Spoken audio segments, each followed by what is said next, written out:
Saudara, di tahun 2024 atau di terakhir pemerintahan Joko Widodo, anggaran pertahanan dinaikkan 4 miliar dolar Amerika Serikat. Apa urgensi peningkatan anggaran pertahanan ini? Kita bahas malam hari ini bersama dengan anggota Komisi 1 DPR, Bobi Adityo Rizaldi yang sudah bergabung di studio. Selamat malam Mas Bobi. Selamat malam Mbak Audrey. Kita juga hadir pengamat militer Khairul Fahmi melalui sambungan Zoom. Selamat malam Mas Khairul.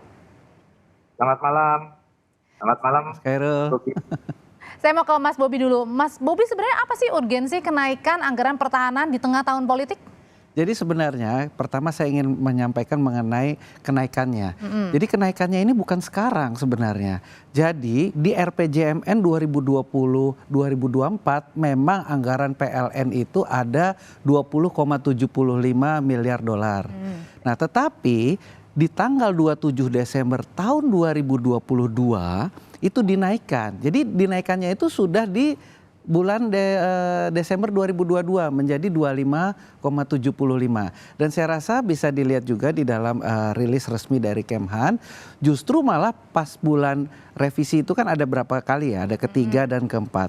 Revisi ketiga itu justru bulan Mei tahun 2023 itu malah sempat jadi 34 miliar dolar karena ada 71 program yang PSP-nya itu belum ditetapkan. Jadi artinya ini bukan dadakan? Bukan, justru dari rencana yang menjadi 34 miliar dolar di bulan Mei dengan rapat yang barusan disampaikan bulan November 2023 itu kembali lagi ke sebelumnya 25 miliar dolar. Kenapa ada kenaikan? Pertama, ada beberapa, kalau tidak salah kami kan tidak masuk di dalam satuan 3, tetapi di anggaran kan kita tahu posturnya.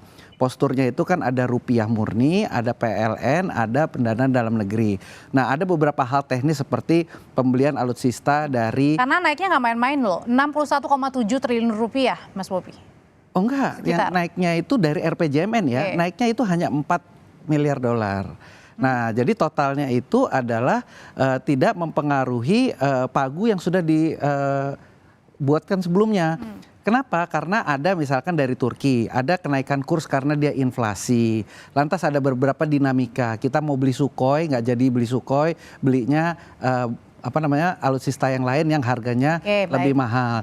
Jadi sebenarnya itu tidak ada penambahan yang dikatakan mendadak. Kalau dikatakan ada penambahan dari RPJMN itu betul, tapi penambahannya itu sudah disepakati tanggal 27 Desember 2022. Justru dalam revisi keempat yang itu di tahun 2023 Mei 34 miliar, tapi karena Kemenko tetap kekeh yang ada PSP-nya atau penetapan sumber pembiayaannya hanya 25. Jadi artinya sudah mulai di 2022 ya? Iya, betul. Saya akan ke Mas Khairul dulu, Mas Bobi. Mas Khairul, sebenarnya yang dilihat urgensinya apa sih? Ada penambahan alokasi belanja nih untuk alutsista?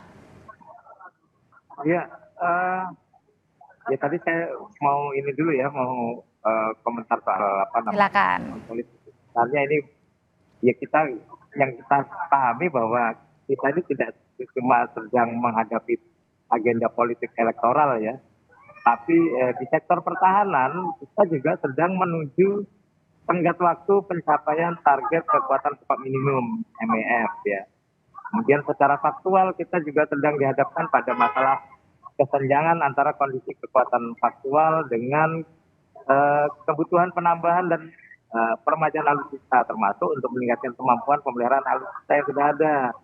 Nah, ya artinya tadi juga sudah disampaikan secara rinci oleh Mas Bobi, pembahasannya itu sudah berapa lama. Artinya ini tidak juga ujuk-ujuk dalam satu hari kemudian muncul keputusan ini, tidak.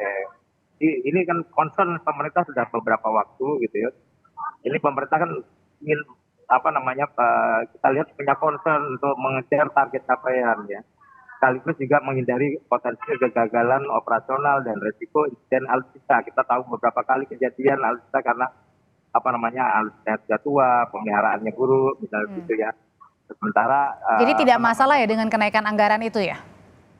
Ya sebenarnya itu sebenarnya kalau kita bilang tidak masalah, ya ini dengan adanya tambahan anggaran ini setidaknya pemerintah menjadi sedikit lebih leluasa gitu ya untuk merealisasikan sejumlah rencana pembangunan postur pertahanan termasuk komitmen-komitmen pembelian alutsista yang sudah ditandatangani sebelumnya ya. Kemudian juga kelanjutan rencana-rencana belanja yang lain dalam rangka akselerasi capaian IMF itu. Jadi saya kira ya tidak masalah kalau kemudian semuanya dikaitkan dengan tahun politik, ya nggak ada yang jalan nanti pekerjaan pemerintah ini, agensi PR pemerintah. Oke, tapi masalahnya kan dananya juga diambil nih dari pinjaman luar negeri, alias kita ngutang. Iya, selama ini alutsista impor itu kita selalu belanjanya itu melalui skema pinjaman luar negeri, nggak pernah enggak. Cuman ya baru kali ini aja jadi sorotan luar biasa gitu ya. Cuman perlu concern mungkin ya nanti karena ini ada tahun politiknya ya pengawasannya saja lah yang kita concern. Tapi kalau soal agenda belanjanya ini sesuatu yang diperlukan memang. Ya. Jadi soal pengawasannya ya yang harus dititikberatkan ya Mas Khairul ya. Oke, Mas Bobi, ini gimana caranya soal pengawasan belanjanya untuk apa saja, alokasinya untuk apa saja? Karena kan untuk keterbukaan kerahasiaan negara untuk tata kelola anggarannya kan tidak terbuka ya kan, demi alasan kerahasiaan negara. Jadi gini, kalau dalam perencanaannya parlemen dalam menyetujui anggarannya betul berdasarkan keputusan MK 2014 kita tidak bisa masuk satuan 3. Tetapi dalam pelaksanaan procurement atau pengadaannya itu ada 7 instrumen pemeriksaan yang itu adalah instrumen negara semua. Dan itu tidak ada namanya rahasia, semua pasti namanya beli barang ya pasti ada pemeriksaan. Itu mulai dari Inspektorat Jenderal, ada dari BPK, untuk membuat dipanya ada dari BPKP. Lantas dalam pengawasannya di masing-masing matra juga mereka ada pengawasan lagi, ada bea cukai, ada pajak. Karena walaupun pembelian itu bebas pajak tetap saja harus dihitung kan apakah benar ada barangnya atau tidak. Jadi instrumen pengawasan dari pemerintah sendiri. Karena gini Mas Bobi, ini kan meskipun tadi disebutkan sejak tahun 2022 ya sudah ada wacananya, tapi kan ini kan di masa pemerintahan terakhirnya Pak Jokowi, di tengah tahun politik juga lagi di mana Menhannya sendiri Pak Prabowo kan akan maju sebagai capres. Oh jadi begini, itu maksudnya, jadi sebenarnya kenaikan ini pun pelaksanaannya atau yang kalau misalkan dalam skematik pinjaman luar negeri itu ada namanya PSP, penetapan sumber pembiayaan. Jadi mau pinjam kredit pun kalau PSP-nya belum disetujui oleh Kementerian Keuangan ini tidak bisa dilakukan. Nah, yang 25 ini itu sebenarnya sudah ditentukan, sudah ditetapkan di bulan Desember tahun sebelumnya. Di 2022 dan diketok palu pada saat rapat tertutup antara Kapolri, Panglima dan juga tidak, justru itu kembali. Jadi kan itu tadi yang saya bilang revisi ketiga itu kan sebenarnya dari RPJMN 20,75 menjadi 25,75. Revisi ketiga bulan Mei itu ada wacana kenaikan program berbagai macam lah itu, jadi 30. Tetapi yang di rapat yang katanya barusan itu justru kembali lagi ke program sebelumnya yang sudah disetujui PSP-nya oleh Kemenkeu. Jadi maksudnya tidak ada penambahan baru dan tidak merubah postur apapun di APBN 2024. Mas Khairul, ini anggarannya sudah disetujui. Nah, gimana caranya bentuk pengawasannya? Karena kan rasanya tidak diperbolehkan ya untuk mengetahui semuanya dengan sistem keterbukaan dengan alasan kerahasiaan negara ini. Ya, saya yakin dengan pengawasan ini juga bisa berjalan kok ya, bisa berjalan, apalagi ya DPR juga punya peran dalam hal ini ya, pengawasan parlemen. Kemudian ya ada beragam ya tadi pemeriksaan, ada beragam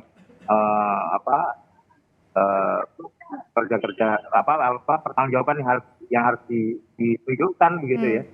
Dan itu kan tentu tidak main-main, apalagi ini kan impor ya sebagian besar ya. Nanti yang akan dibelanjakan ini impor. Tentu ini pihak sananya juga pasti kan akan butuh pertanggungjawaban juga kan. Jadi saya kira ini butuh pertanggungjawaban dan juga pengawasan Mas Khairul ya. Oke, terima kasih Mas Khairul dan juga Mas Bobi. Anggarannya sudah diketuk palu, tinggal pengawasannya yang perlu kita jaga. Terima kasih sekali lagi Mas Khairul dan juga Mas Bobi. Sehat selalu semuanya.